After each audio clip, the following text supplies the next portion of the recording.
Okay. So tonight we are going to talk about experimental design. This is not going to be the only session on experimental design. We are probably going to do this and then go back and kind of spend the way that I kind of see this happening is a week or two, probably 2 weeks on design, maybe 1 week on data collection, and then the remainder of the class reviewing the methods section as we finish off the semester. So if we do design, data collection, start the methods, then we have Easter break, then finish the methods, and then we'll kind of be in good shape for the end of the semester. The reason that I'm kind of stemming on this right now is that this is we've spoken a few times about how this class this year is different than in years past because we have so many people who are in such different places in the program. And for those of you who are either just starting or are in your second semester,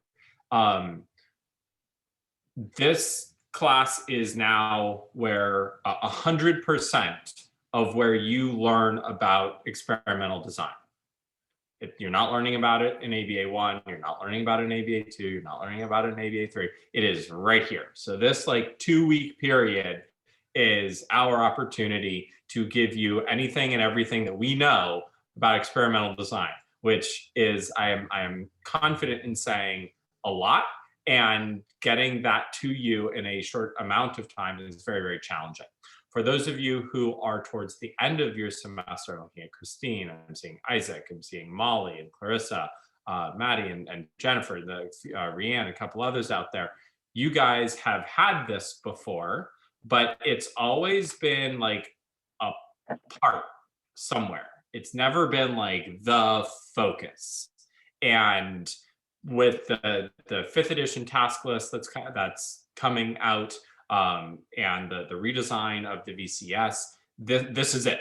This is the big show in terms of experimental design. So I'm going to take advantage of that. Dr. G, I'm sure, is going to take advantage of that next week. And hopefully by the end of this 2 to 3 week period, whether you are just starting or whether you are nearing the end of this program, you will have a much more rich or deeper understanding of experimental design. Okay, so let me start this way, and I'm focusing this question on those who are towards the end of the program. How comfortable do you guys as a group feel about experimental design?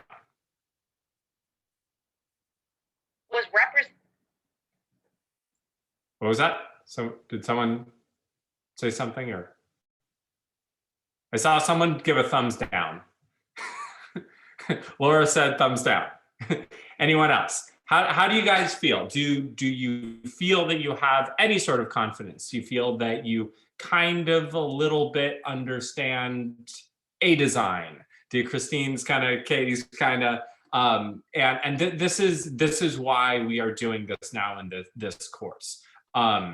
The concepts of experimental design, when they are kind of shoved into those other courses, don't get the attention that they deserve, and you are left to kind of deduce the significance of these designs through articles that you read, through summaries that you write, through data collections that you conduct. But the problem even with the data collections, especially in the applied environment that you guys are in, is that most of you are with one client all the time.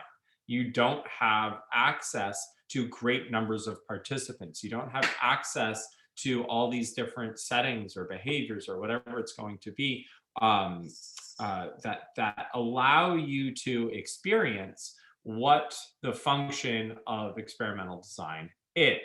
And that's a really big challenge when it comes to truly understanding and grasping the significance, not just in the experimental world of what experimental design is, but how it applies or how it holds significance in the applied world. So over the next couple of weeks, that is what we are going to focus on. All right. Okay. Next question. General question for everybody. What do you think is the purpose of experimental designs? Why are they important? Why do we have them?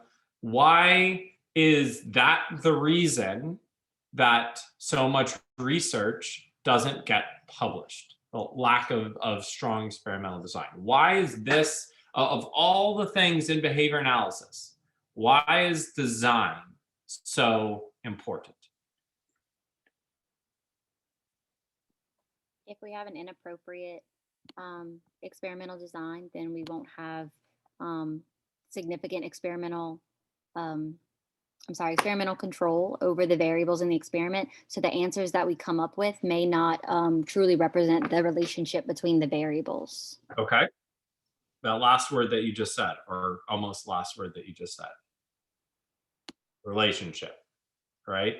Experimental design is what allows us to determine that a functional relationship exists. At the end of the day, that is the key. Behavior analysis is unique in its experimental process in that it is the only or the primary field that, or the field that primarily uses single subject design. We, without fail, are interested on direct relationships between two variables. Experimental fields that use group design are also, or can also be interested in direct relationships, but much of research in those areas relies on something else. They rely on what's called correlations. All right. Looking at correlational research is simply looking at the degree to which two variables exist together, not what is the actual relationship between those variables. Behavior analysis, and through the use of single subject design, is focused solely on how the presence or absence of one variable directly impacts, how there's a functional relationship between that and another variable. All right. Even in the correlational research, how you set up your experiment is going to be extremely important. But within behavior analysis and within single subject design, because we rely on these direct observations for direct relationships, we have to make sure that our experimental design is completely sound. The other thing that puts us at either an advantage or disadvantage, however you want to look at it, is that because we are only working with a small number of participants, we don't have room for what I'm going to call statistical noise to get washed out. If you're running a study with 500 participants in it, and some of them you're really successful, and some of them you're not successful, and some of them are moderately successful, a lot of that is just going to get washed out in the data. And you're going to end up with two groups, all right, two general groups. And then you look at the differences between those groups.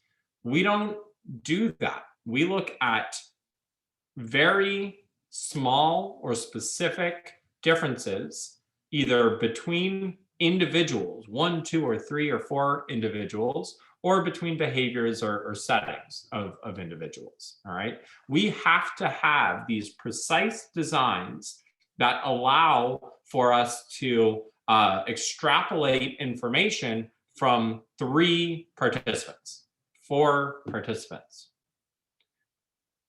If you're doing a study on the effects of Advil in decreasing headaches, right? It's going to be really hard. What are you measuring? Are you measuring pain on a scale? Are you measuring time from onset of the headache to taking Advil to the headache going away? Okay, for one person, it's 5 minutes. For one person, it's 15 minutes. For one person, their pain goes from a 7 to a 4. For another, it goes from an 8 to a 3. Like there's so much noise in there that it's really challenging to say in a very specific way that if you take Advil, your headache will go away. And that's actually not the goal of that research. But we, as behavior analysts, are not satisfied with saying, yeah, if you put in positive reinforcement, your behavior might improve. No, we need to know, does positive reinforcement maintain or increase behavior? Or does the stimulus function as a positive reinforcer? That's probably the better way to do it, right? Does this conditioning procedure work? Period. Does this token system or method of implementing a token system work? Period.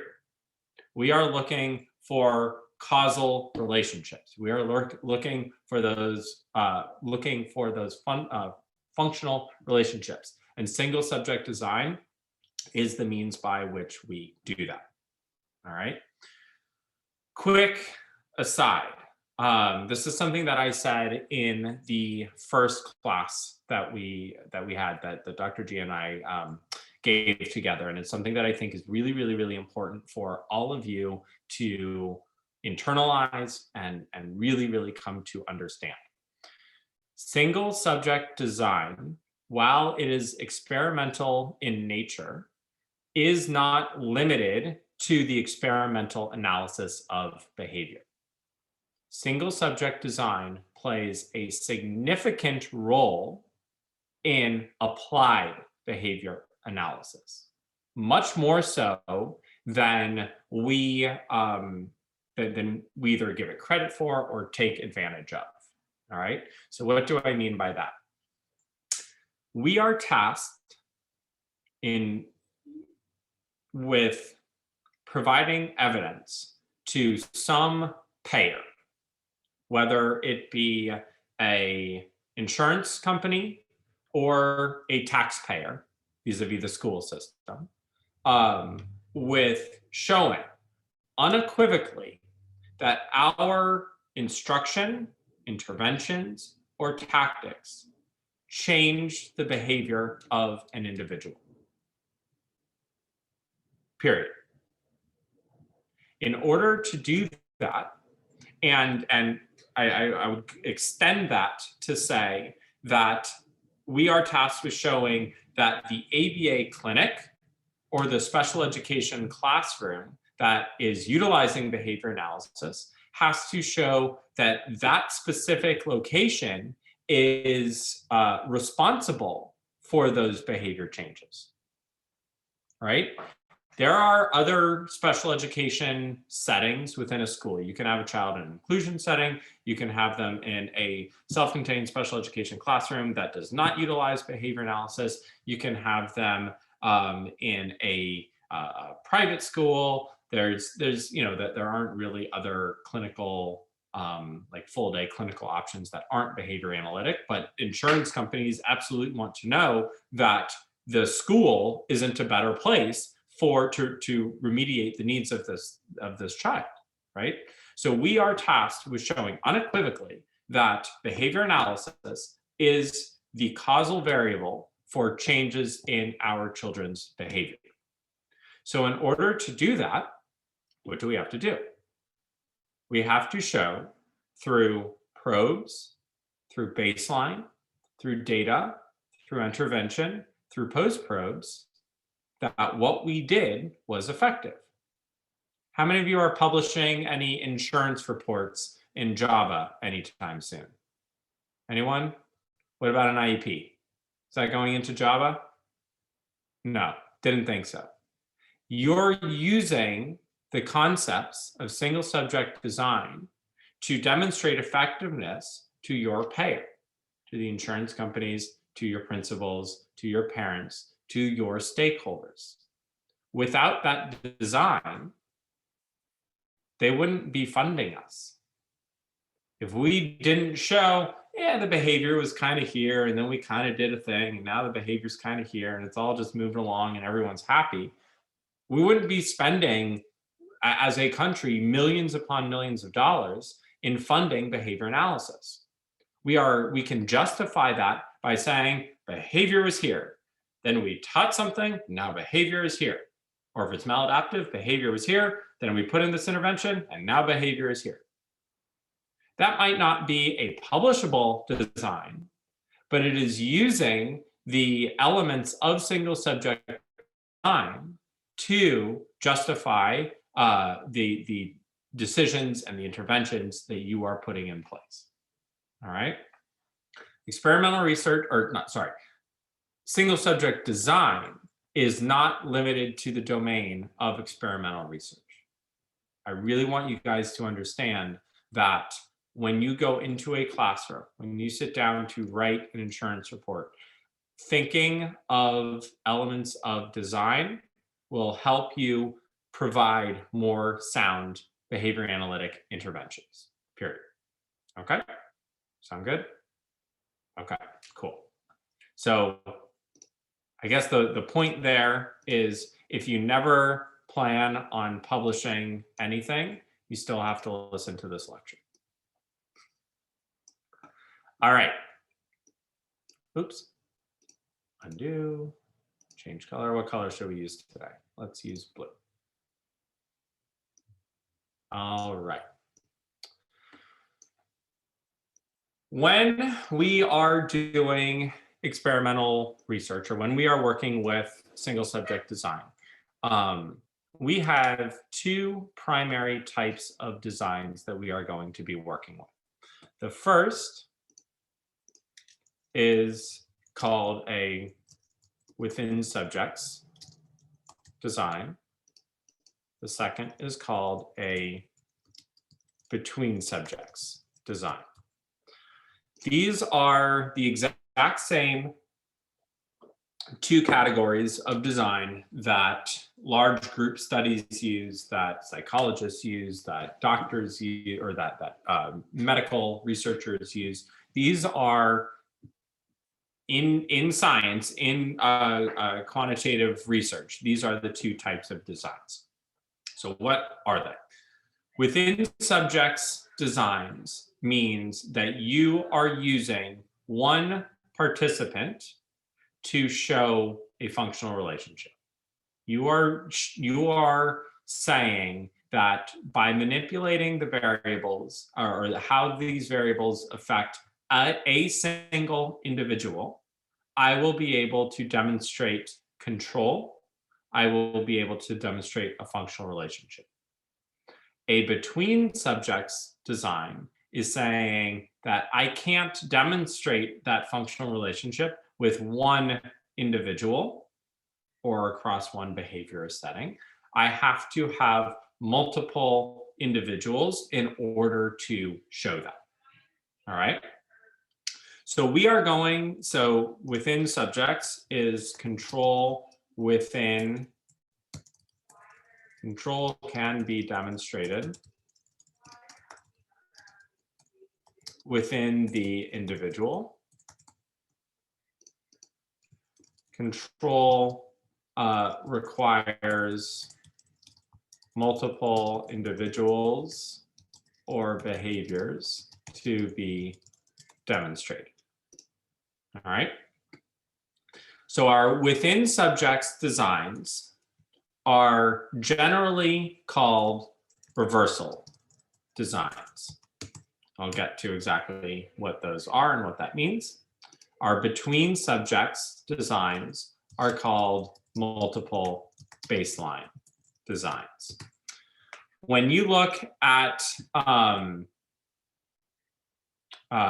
psychological research, when you look at medical research, the design is often, or most designs are identified by the type of statistical analysis that you are doing. So if you're ever reading psychological research and you've seen an ANOVA or an ANCOVA, or there are a couple other common ones that are out there. The different types of t-tests, or those types of things. Those are the designs that you are doing. What that's saying is that I'm arranging the data in a specific way so that I can plug it into a statistical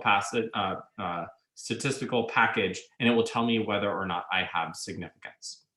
We don't do that. The designs here are all based on what we call visual analysis. So we need to be able to look at the graph based on the design and say whether or not there was an effect. End of story. All right. That visual analysis is what it all comes down to. Make sure there are questions. Good. All right. So starting with our reversal designs. So let's say I want to test the effects of a token economy on in-seat behavior. All right. Another thing that you will see with behavior analysis is our titles are very, very, very boring. Our titles generally say exactly what we're doing. That's okay. You have to be really, really good to get to creative titles. I am not there yet. Dr. Greer is absolutely there. The effects of a token system on in-seat behavior. All right. My dependent variable, the thing that I am measuring, is in-seat behavior. I want to see how much in-seat behavior we have. That is the dependent variable. The independent variable that I am changing is the token system. I'm going to see if the presence or absence of that token system can predict whether or not I have more or less in-seat behavior. I am going to do this with one student. I am going to do this in such a way that I can determine whether or not there is a functional relationship between these, or whether or not I can establish a functional relationship between these two variables through what we call a reversal design. All right. So what do we have? Let me give myself a little bit more room. Eraser. Let's get rid of those for right now.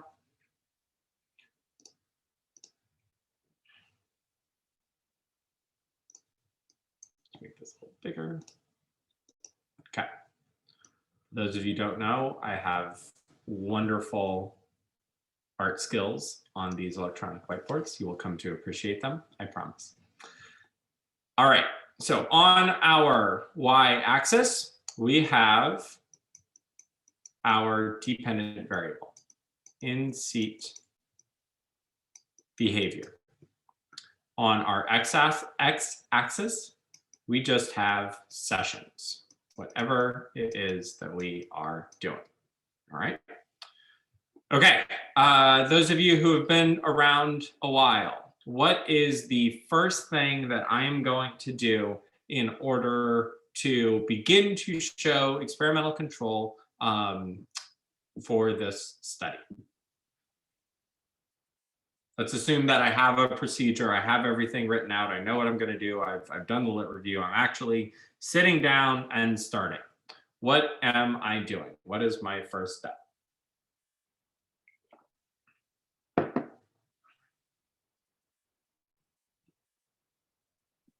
Collecting baseline data. Collecting baseline data. All right, so what does baseline data mean? Before I have started any sort of intervention, I need to take a probe. I need to see, where is my child now?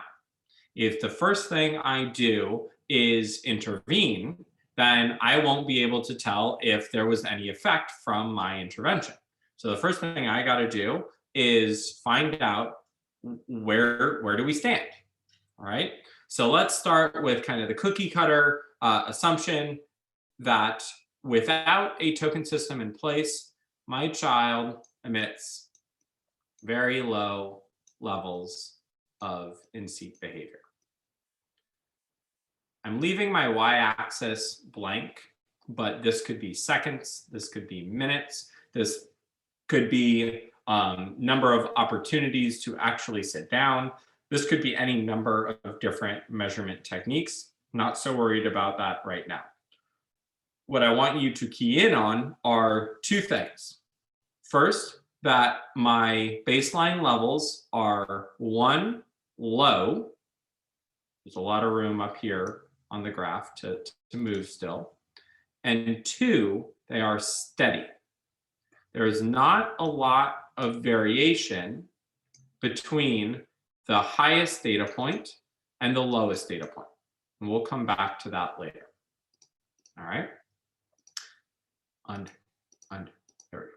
So I have a few data points, maybe each day. Let's say each day I'm counting the number of minutes that my child stays in their seat. All right. I have a low baseline and there's relatively little variation. I decide that I have enough data to say that without the implementation of an intervention, baseline levels will continue. Without the implementation of an intervention, baseline levels will continue. That is called our baseline logic. That logic is what allows us to move into intervention with the confidence that we basically have enough data to show a functional relationship. And again, we'll come back to that in a little bit. So I apologize, I didn't use all of my vocabulary about the science. This is also known as steady state responding. All right, steady state responding means there's limited variability. Baseline logic says that given steady state responding, without an intervention, steady state responding would continue at that level. All right, so now I have steady state responding. Baseline logic says that if I don't do anything, I would continue to see this forever and ever and ever and ever and ever. So I am going to put in an intervention. The intervention that I have decided is the implementation of a token system for in-seat behavior. Let's say I've decided that for every, for at least my first phase, for every, I don't know, 10 seconds that the child is sitting in their seat, they get a token, all right? So I'm going to put them on a fixed interval schedule of 10 seconds. 10 seconds in your seat, you get a token. 10 seconds in your seat, you get a token. 10 seconds in your seat, you get a token. When you get to 10 tokens, you will be able to trade that in for access to some stimulus, I will say, at the table. We'll leave that in there for right now. And I am going to, maybe you get 30 seconds of access to that stimulus at the table, and then that gets removed. 10 seconds at the table, boom, token. 10 seconds at the table, boom, token. All right. So there's going to be a lot of opportunities for tokens throughout the day. And I am hoping to see that your in-seat behavior increases in duration as a result of this intervention. Now, when we move to the intervention in a within subject's design, we are going to continue to graph the dependent variable. So the next thing that's going to get graphed on here is going to be my dependent variable in seat behavior as I implement my independent variable. All right. So on this graph, which is the primary graph that I use, you will not see data related to the accuracy within the token system. All right. And I will get to that rationale in a little bit. All right. So what would we expect to see as we start to provide reinforcement through a token system for this in-seat behavior? Let's assume that tokens are a condition reinforcer. Let's assume that the things that we are trading in for are appropriately conditioned backup reinforcers. Let's not assume that there are any problems in our reinforcement construct. All right. We should see some level, probably not quite this pretty, of ascending trend such that in-seat behavior increases as my sessions go on. Means each day, as the child learns that there is a token system, that if he sits in his chair, he gets tokens. If he gets tokens, he trades in for things he likes and he gets to play. We should see this behavior increase. All right. Now, over time, we should start to see it stall out. And there could be any number of reasons for that. All right. Maybe it's a school setting and it's not appropriate for our child to sit in their chair all day long. There is only so much time that is appropriate for our child to remain seated in their chair. So there's a cap, there's a ceiling on the increase that we can see. All right. Maybe it is such the case that while tokens are a condition reinforcer and the stimuli that the child is trading in for are effective backup reinforcers, they are only so powerful, right? If we had more powerful reinforcers, we would see more motivation, we would see more behavior, but we don't have access to those. They're not appropriate. They're, for whatever reason, we can't provide them in those settings. Either way, we don't see this behavior go up and up and up and up and up, right? We see a leveling off of the behavior at some point. That leveling off is really, really important, and it's good.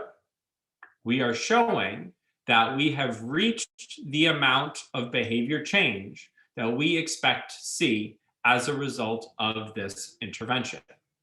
We have once again reached steady state responding. And I can now assume that without further change in variables through intervention or removal of intervention, that my behavior would continue. So the same logic that I used here to start, I can use here to end our intervention. Okay? Let's get some of these lines out of here. All right. Our baseline here is what we call the A phase. Our intervention here is what we call very originally the B phase. All right. This is an A, B design. Yay, we did it. We have our first design. Okay, but we have a problem. We have a problem. Our problem is that we have not shown experimental control. Our problem is that we have not systematically ruled out that there isn't some other variable that is impacting our behavior change. We very, very clearly have low levels of responding. We very, very clearly have an increase in those levels of responding. But we have no way of saying that that change in behavior occurred as a result of our intervention. All right. Someone give me some example of what other variable might have caused this change in behavior. No right answer, a million options out there. Give me, in this situation where we are measuring in-seat behavior, give me some other variable that might have accounted for this change in behavior.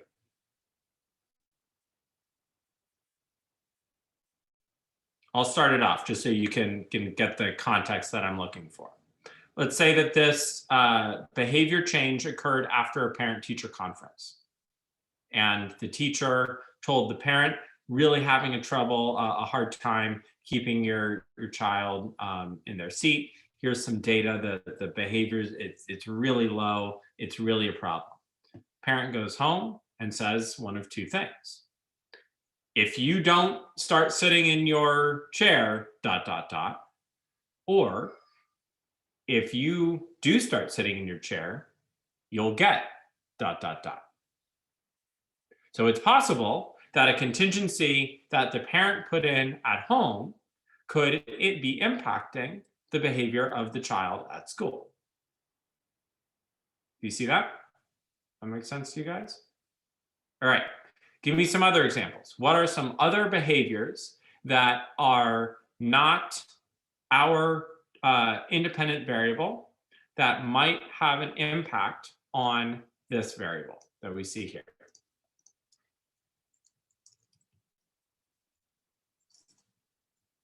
Anyway, be creative. The tangible reinforcer you're giving them whenever they're sitting at the table, once they get their tokens, it like increases motivation. Okay, so that's, I would argue that that's actually showing why this is effective, right? Because the token, I think, Aaron, what you're saying is it's not the token, right? It's the backup reinforcer. So yeah, and when I was saying at the beginning, it's like, let's assume that all that conditioning is in place. You're absolutely right. If the token itself is what's keeping the child there, then we shouldn't have to trade it in for the backup. And that's a different. No, you're good. That's a different principle that we'll be talking about later on down the line. But I like where your head's at. Good. What else? Maybe observational learning. Like they see another kid who's sitting in their chair and maybe they get like social praise or something for it. Awesome. And so they hear more. Fantastic, Sarah. I love it. Excellent. So it's not the token system that's having an effect. It's maybe the teacher is saying, you know what? I don't praise anybody enough for sitting in their chair. So I'm going to do that too. You know, little Johnny over here is also sitting in his chair. Let me praise him. Okay, so good. What else? The presence of the adult working with the client has instructional control. Okay, good. So maybe in addition to this, the child also got if it's in a school setting, they got a child-specific paraprofessional, and now there's an adult sitting right there. You got an additional line technician who's sitting right there. There's some other adult attention that's being given necessarily in order to deliver the token, right? So all of these are extraneous or confounding variables, right? These are variables that have an effect or potentially have an effect on your dependent variable that are not your independent variable. All right. So our job through experimental control or through design is to be able to rule out those extraneous or confounding variables and ensure that the independent variable is indeed responsible for this behavior change. How many of you have turned in an A/B design for a data collection before? All right. How many of you understood that you were turning that in with a limitation? All right. Probe intervention is not enough to demonstrate experimental control. Pre-probe, post-probe, as we will also see, is not enough to demonstrate experimental control. An A/B design is not a true experimental design. So what do? These are called phase change lines. They demonstrate that there is some change in the variable environment that is occurring. We are going to reverse back to our A phase. So what does that mean here? We are no longer going to use the token system. All right. There are two possible, two-ish possible scenarios. The scenario that we are targeting in the reversal design is a scenario where the child comes and day one, they still expect there to be a token system in place, so they still behave. Token never comes, so the next day, they behave a little bit less. The next day, they behave a lot less. Day after that, they're all the way back down to where they were before. All right. Steady state responding with low levels of behavior. Steady state responding with high levels of behavior. Steady state responding with low levels of behavior. I now have an ABA design. This is the most basic experimental design that we can demonstrate. All right, this shows with some amount of control that the presence of our intervention was responsible for our behavior change. Do I have a high quality experimental design here? Who thinks yes? Who thinks no? No. What can I do to make this design stronger? Replicate the intervention phase. Say that again, Maddie. Replicate the intervention. I can replicate the intervention phase. Running out of whiteboard room. Got a little bit more. And up we go, and there we go. And now I have an AB reversal design. This is our most basic, strong experimental design.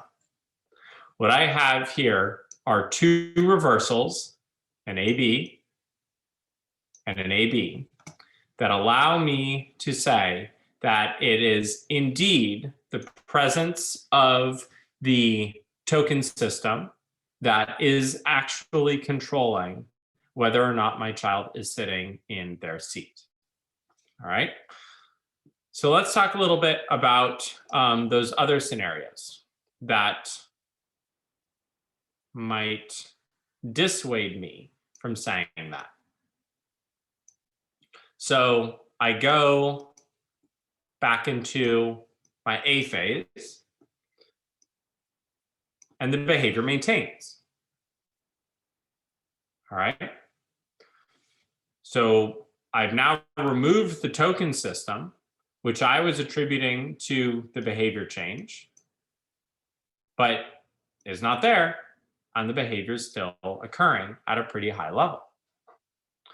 What are a couple of possible explanations for maintaining that level of responding? Okay, I made this mistake for my first data collection. I remember I said that I did not have a functional relationship, and you were like, hold on, learning occurred. So I remember that. So because we use the token economy to teach the behavior of sitting, and now the control, the stimulus control is not necessarily on the tokens, but there's natural reinforcement being derived from sitting in the chair. So the learner has learned a new behavior, and that's why when you took away the tokens, the behavior maintained. Awesome. So by sitting in the chair more through some agent, which doesn't necessarily matter here, we have conditioned sitting in the chair such that it is either a reinforcer or that behavior is now contacting other reinforcers, right? So even though we removed the token, and Aaron, we removed the edible, there is some other reinforcer that is just as strong that is maintaining that behavior. All right, very good. What is the other or an other explanation related to the extraneous variables that we spoke about before?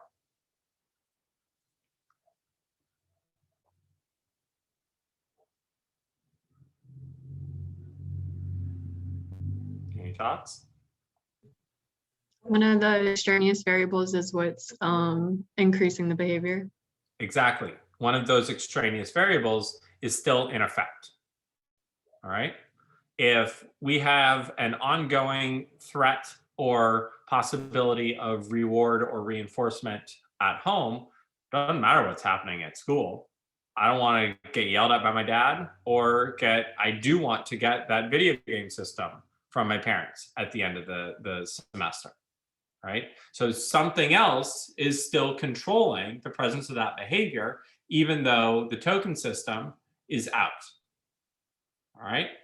So the challenge is that at this point, we don't know whether it's Maddie's scenario or whether it's Aaron's scenario. We don't know if it's a learning behavior or conditioning behavior that cannot be undone, or if there's some extraneous variable in play. So when we have this scenario, we're out. We lost in terms of experimental design. We did not show control. And that's not necessarily a bad thing, but it's an important thing to understand. The only way in a reversal design to show control is through those repetitions of the reversal to continue to show the effect. A, B, A, B, A, B, A, B, A, B, A, B, A, B, A, B, A, B, A, B. The more times we can demonstrate that reversal, the stronger our design is. What does make something like this a little bit easier is, so here's our baseline.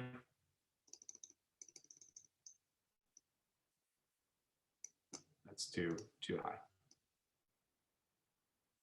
Here's our intervention.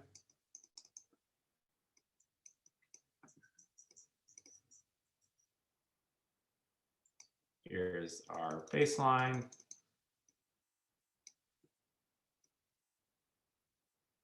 Here's our intervention.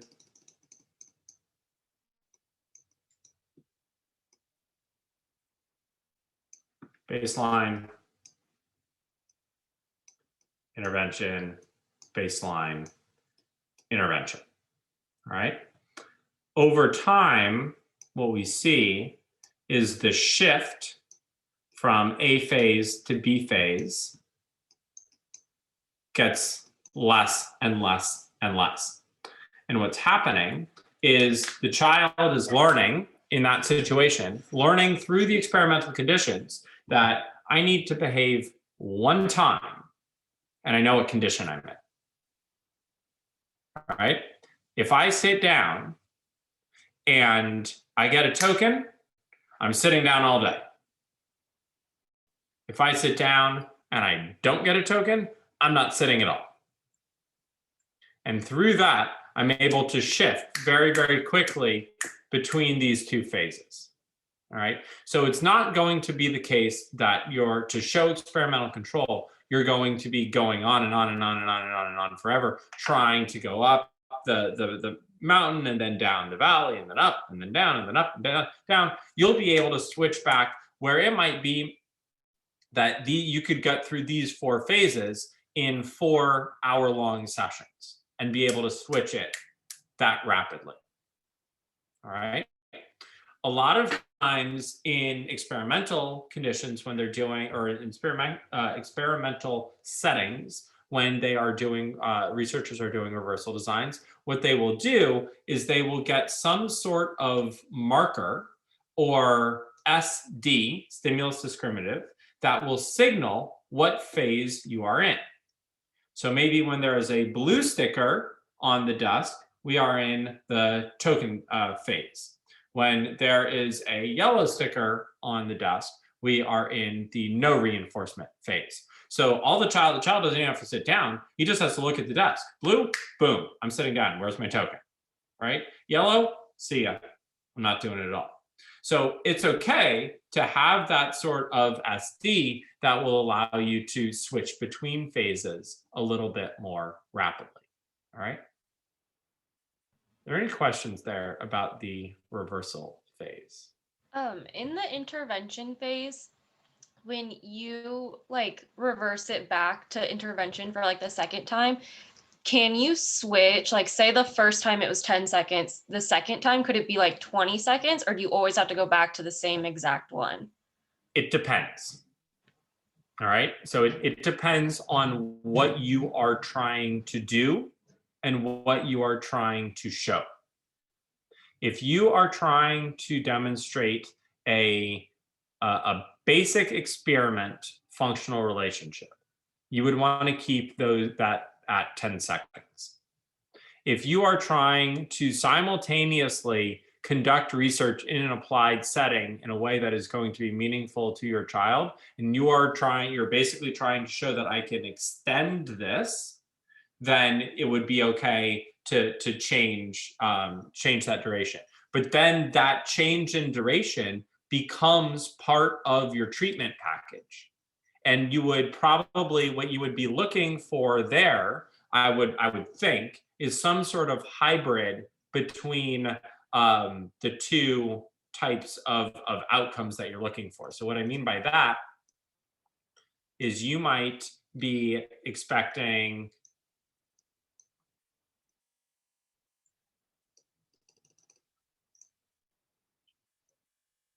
so we've gone back to baseline, right? And now we're going to do 20 seconds. And we go back to baseline. And we go up and then back to baseline. But our baseline is changing. So you might be showing that there's still a functional relationship between the intervention phase and the baseline phase, but you might be wanting to show that through this intervention, you can decrease that difference and actually be conditioning the behavior. So you can use this in a way to show two different things. Good question, really good question. All right. Any questions about that? About the reversal design so far? Okay, cool. Clear. Now, let's go back to our baseline phase.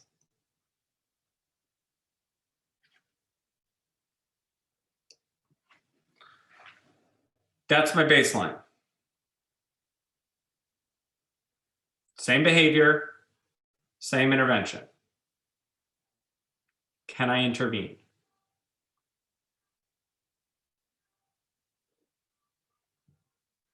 Can I start my intervention?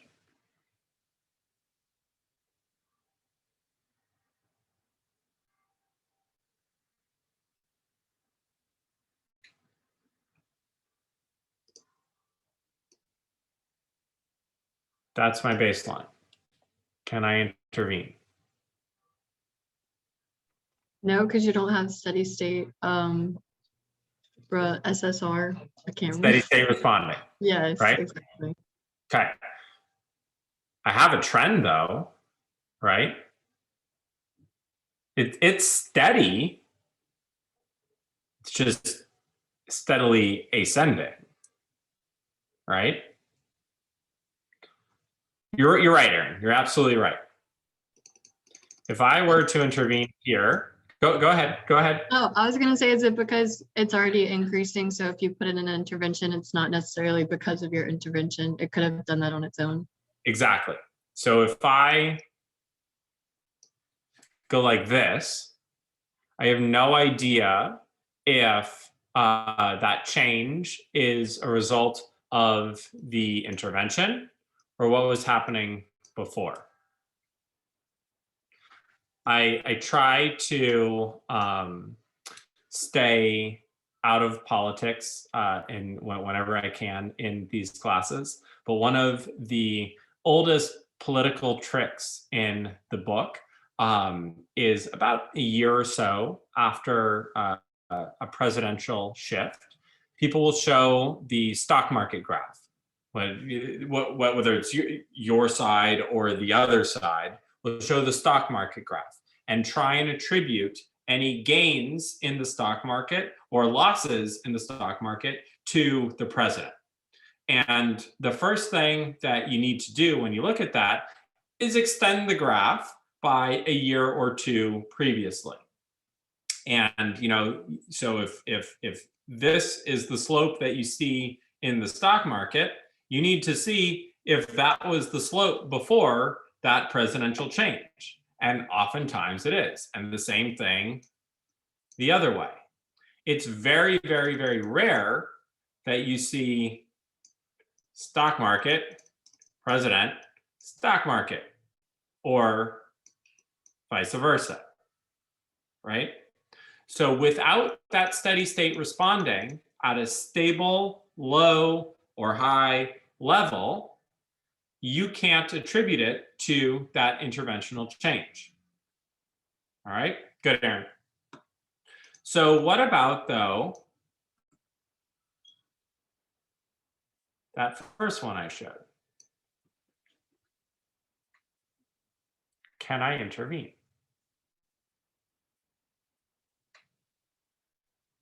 Hang on one second. While you guys are pondering that, I'm going to turn on my lights.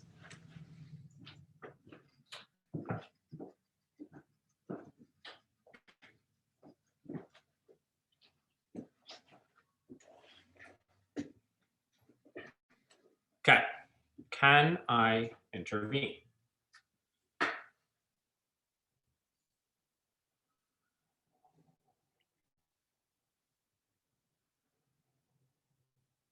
You guys are hesitant. Why are you hesitant? What are you guys thinking? Someone be brave and share their thoughts. Why are we unsure? There's a lot of variability. Okay, good. So it doesn't look like there is a trend, right? It's not going up. It's not going down, but we have a lot of variability. Why is that significant? I mean, without doing anything, I should continue to see lowish levels of responding with variability. Why is that not okay? There are probably variables that need to be controlled. Excellent, Clarissa. What this type of variability signifies is that something like this session is in some way, shape, or form different than this session.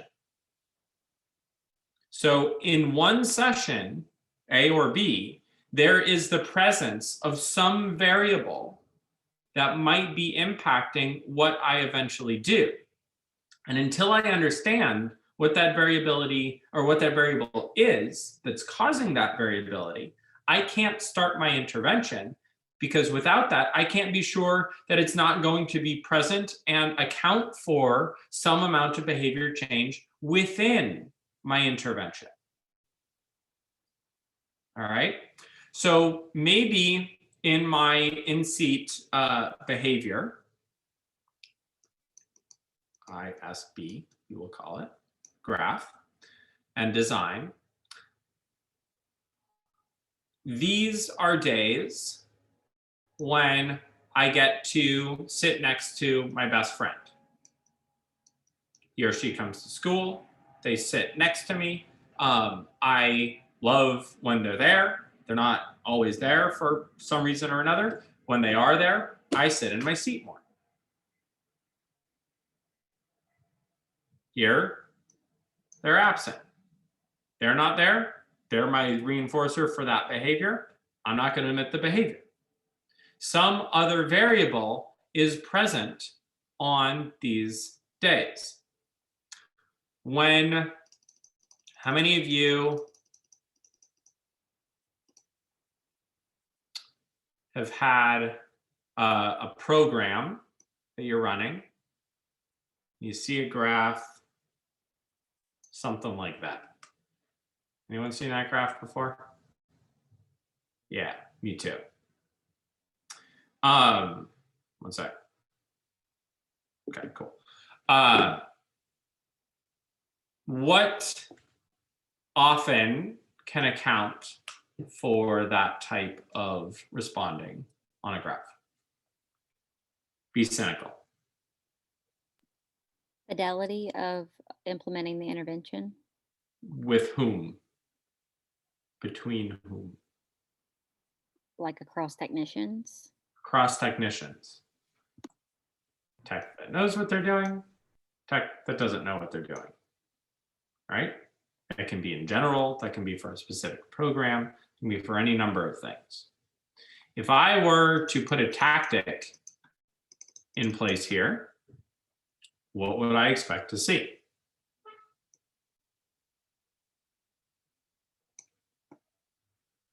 Tech that knows what they're doing, still getting high and stable data.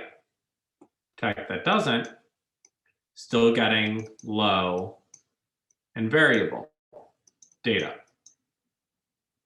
So by not controlling for that extraneous variable, not only do I not know if my intervention is working, I can bet that my intervention will not work because there's still something controlling the variable.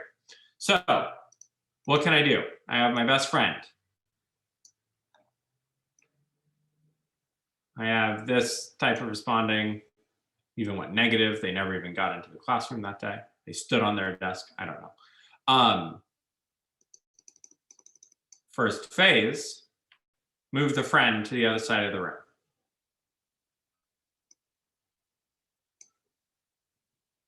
Can I start now?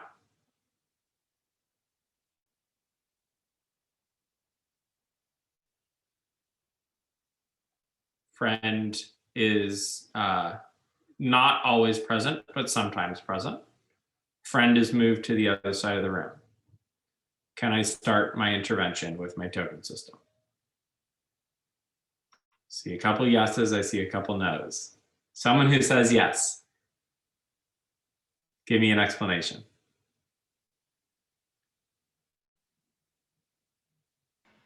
Well, if we're saying that they were sitting in their seat due to their best friend being there, by removing their best friend, that variable has been removed. So then now we can start intervention without that interfering with it. And it's not just that it's been removed, it's that it's been removed and now I have steady state responding. Right? Aaron, you were saying no. Why? Would you have to like reverse it to prove that the friend was the variable? Okay, good. I like where you're thinking with this. I don't think you need to quite reverse it to here. You actually don't need to reverse it at all. So those of you that said, yes, you can intervene now, you are technically correct. But Aaron, you are also correct.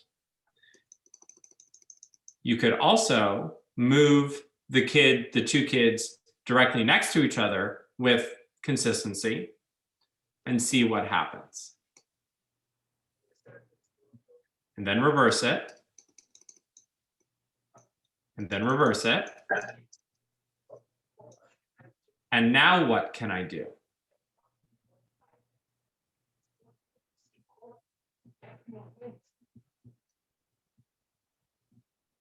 You can prove a functional relationship.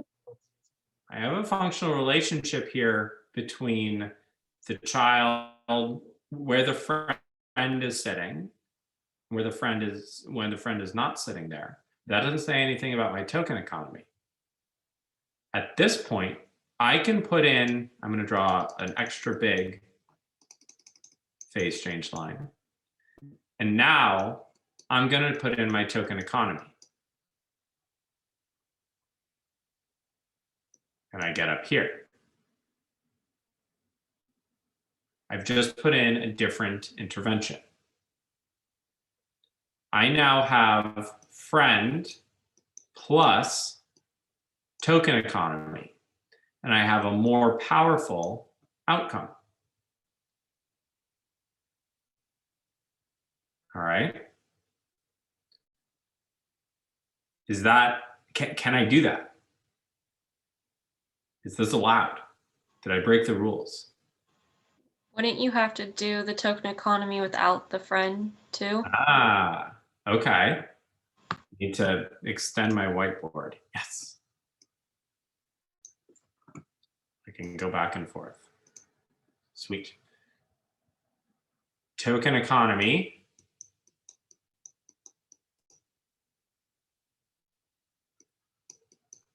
No friend.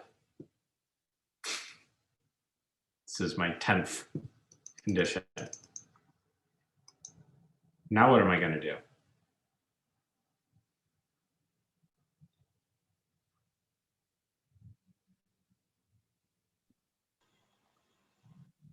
You would want to examine the effects, like the opposite effects. So you did token economy with no friend. You would want to do, wait, you before this one, you did token economy with friend, correct? Tooth. Okay. So I have here, no friend, friend, no friend, friend, token economy with friend, token economy, no friend. Would you have to go back to the first phase of like the variability between having a friend and not having the friend? Okay. Which one do you want to do first? With the friend?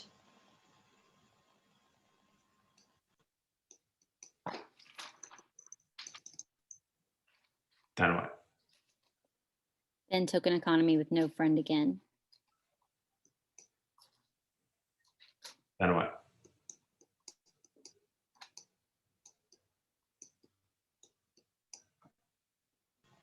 You would have to go back to baseline. Ah, we haven't done that yet.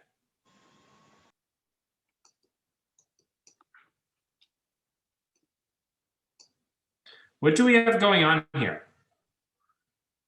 At its core, what are we testing? If the token economy makes a difference with the behavior. We're actually going beyond that. We have multiple interventions that we are testing for here. So let's diagram this a little bit. All right, the NFs and TEs and all that stuff, that was the confusing, right? Well, we have a little bit easier way of doing that we looked at before. I'm ignoring this. That's extraneous variable phase. We're not worried about that. This is our A phase. This is a B phase. A, B, C. We have another intervention. Our B phase is an intervention. Our C phase is an intervention.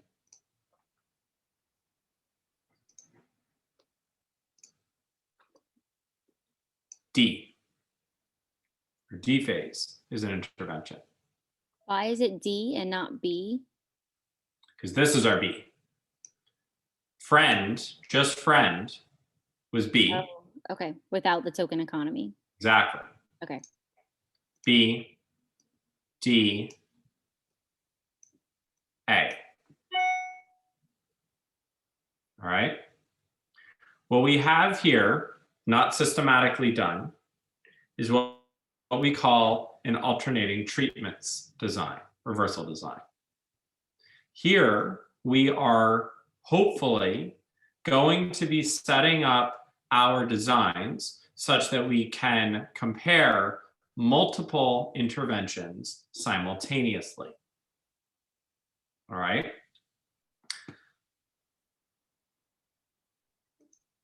I'm going to create a new one. So we had A, B, A, B, C, D, undo, D, I think we went B, A. When I write it this way, without the graphs, it should be a little bit more clear what we did good, what we did well, and what we need to maybe work on a little bit in this design. What's one thing that you think that we did well in terms of demonstrating experimental control in this design? We didn't get it perfect, but we did some things well. What did we do well?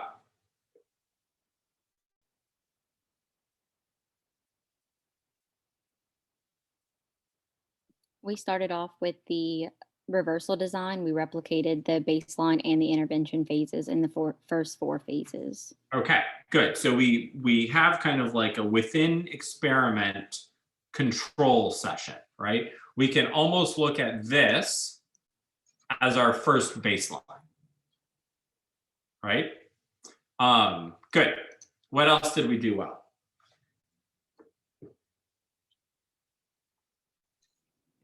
Alternating the different kinds of treatment. It's not predictable on what's going to come next.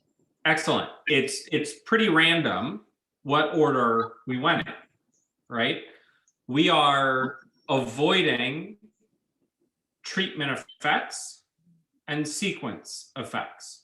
We are ensuring that what happened in the previous phase is not impacting what we are going to see in the next phase because of that randomization. Good. Nice, Clarissa. What did we do not as well? We ended on a baseline phase rather than an intervention phase. From an applied perspective, I would totally agree with you. In an applied setting, you never want to end on a baseline phase because you're in an applied setting and you want to see the behavior. You want to end with the behavior, right? From an experimental setting, doesn't matter so much, okay? What else could we have done better?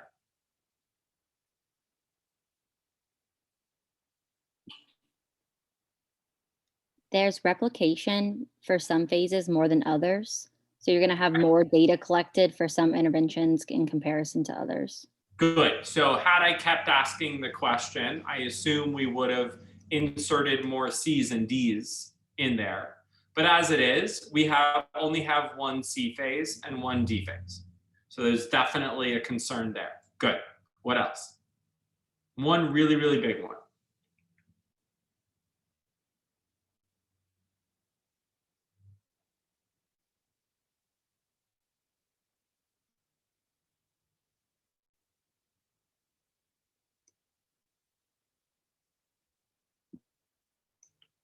I don't like there's a lack of baseline between 3 interventions. Exactly. Or even Our base, 4, yeah. really. Mm-hmm. 1, 2, 3, 4. Right? If you count the extra B, yeah. Yeah. Our A phase is not just our baseline, it's our control. It's what allows us to go back and say the fundamental behavior hasn't changed. Remember when we did the ABA and we had down here and then we went up and we said this, right? A, B, A. By going back to this control phase where we know we should have had low responding, when we went back to that and saw that we did not have low responding, that's when we knew we lost our control. Something had fundamentally changed in the behavior, and we were no longer measuring in the same way as we had before. What if I had gotten back to this phase and instead of down here, I was up here? Well, now this no friend situation is better than my friend situation. Maybe they had a fight. Maybe they're not friends anymore. Maybe he moved away and I found a new best friend, right? That baseline control serves a significant purpose to ensure that we're still on track, that we are still measuring what we believe we are saying we are measuring. Some people will argue that in an alternating treatments design where you are testing the effects of multiple treatment conditions, that you have to go into a control, an A phase, after every single intervention phase. I don't think you need to go that far, but I wouldn't go any more than 2. I wouldn't go any further than 2 intervention phases without going back into a control phase or baseline phase. Which 2 interventions you do, or even if you're alternating between intervention 1, baseline, intervention 2, baseline, intervention 1, baseline, intervention 3, baseline. Those need to be as random as possible, right? You need to, when you're in, unlike the reversal design, when you are, where it's kind of okay to signal what phase you're in, you want to let those natural contingencies or let the contingency that you're measuring dictate that behavior change. You want to ensure that, after, so let's say we have a low baseline, give you some context. Low baseline, we have the friend condition. We want to ensure that here, right before we move, the child can't predict, oh man, I'm really excited, we're moving into the friend and token condition. You don't want that predictability to occur, right? The child can't know, is the next phase going to be friend, no token, no token? What's happening there? Because otherwise, you will start to see that behavior momentum before the end of your phase. And as soon as that happens, you lose your steady state responding. All right. All of this experimental control is, this baseline phase is what allows you to know that your intervention is doing what you believe it is actually setting out to do. Okay? Nice job, guys. Any questions? How many of you, after hearing something like this, look back on a project that you did and just said, oh crap? Right? This is the challenge with working with one student, right? When you work in a school setting or you have access to multiple participants, it's a little bit easier to see how all of this stuff really works together in really, really meaningful ways. All right, couple more things before we shut it down for tonight. Number 1, with a within subject design, so our reversal withdrawal design is a similar design to a reversal design Some will say in a withdrawal design, you start with a treatment phase and then do a control phase. Not significantly important for our conversation, but withdrawal, reversal, and alternating treatments design. You can do these designs across multiple participants.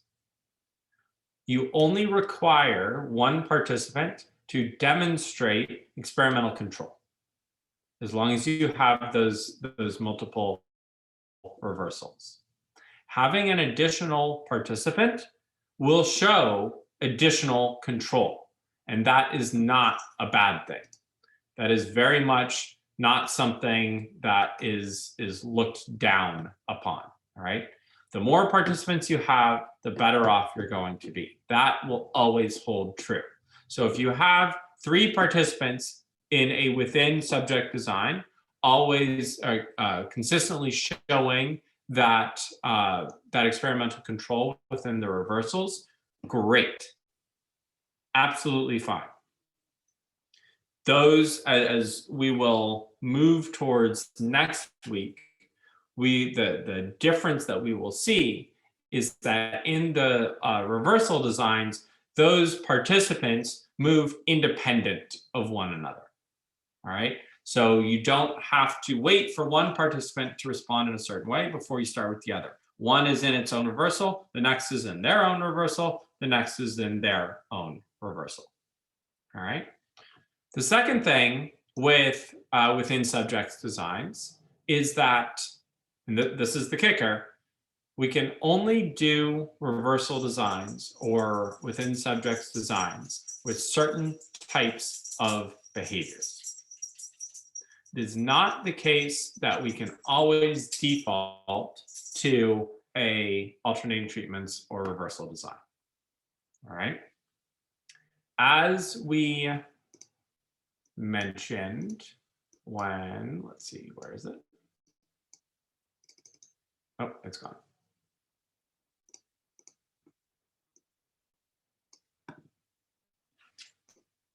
Baseline, intervention,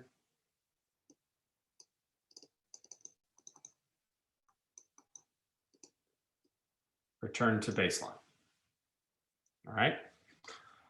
Not every behavior can or will be reversed. All right. Not every behavior can or will be reversed.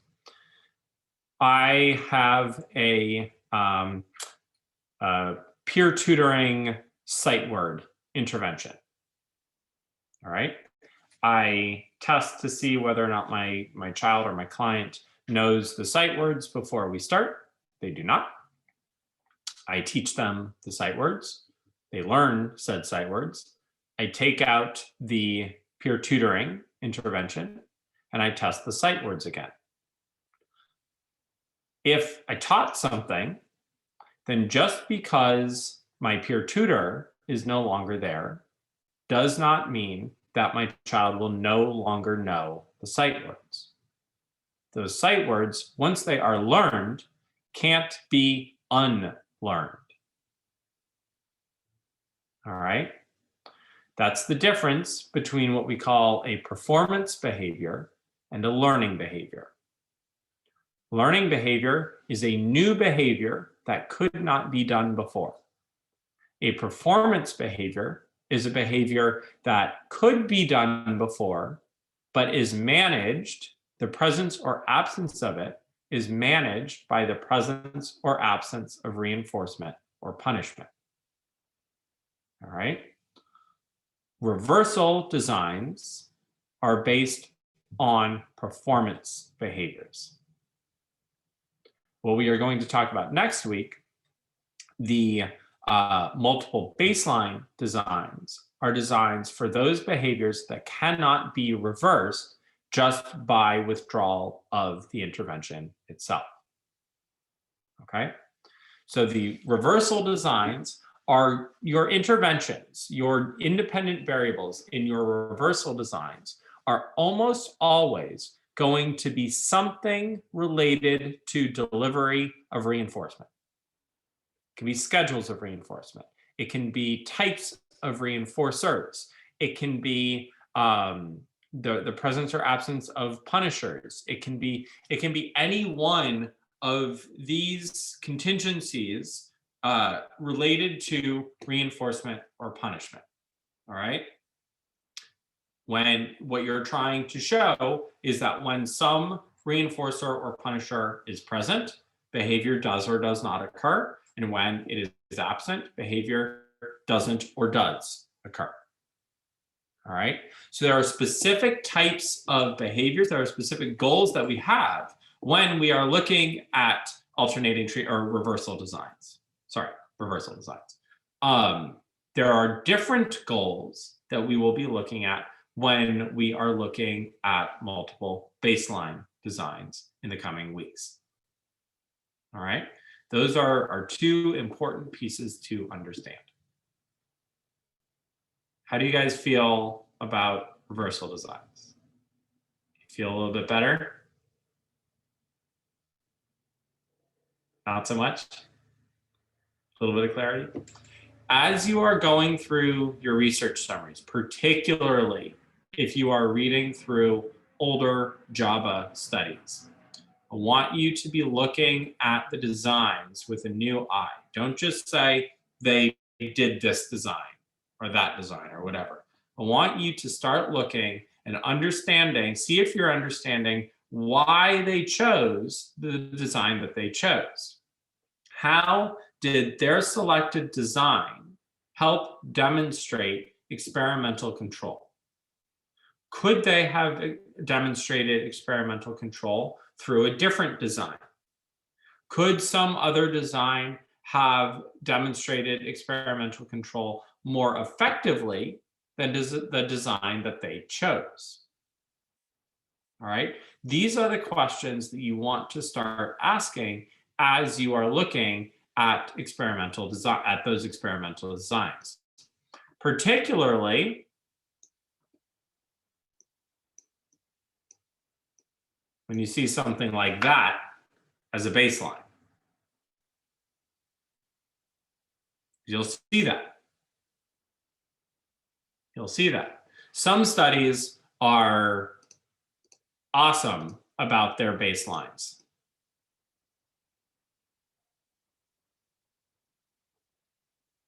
They go on forever, right? They have like 30 days of baselines. Those like 1970s Java articles, they were obsessed with demonstrating really, really good baselines, really good steady state responding. And they will go on forever, right? To the point where you're like, you probably could have stopped there. But it shows such good experimental control when you put in an edible and boom, behavior skyrockets, right? So when, the longer you go, the less variability you have, the better off your design is going to be. There's just no question. As we have looked for more creative ways to demonstrate that control, that I don't want to say that it's changed, but we are more comfortable working with more variability over shorter periods of time and still saying that's control. That demonstrates control. The behavior you're measuring matters, the setting that you're in matters. All those other variables are going to have an impact on what's an acceptable level of control. But as long as it's there, you're good to go. All right. We're going to end there for tonight. I already see a couple people coming in for the next class. I want to make sure that those of you that are here do get a break. And I need a little break as well. If you have any questions about the within subjects designs, let me know. Next week, Dr. G will be talking to you guys about between subjects designs, which are what we tend to focus on in this program. So really make sure that you're coming bright-eyed and bushy-tailed for that. He'll have a ball with that. and we'll go from there. Any questions, comments, concerns? Anything? All right. Have a good one. If you're in the next class, 10 minutes. All right. 6:45. See you guys soon.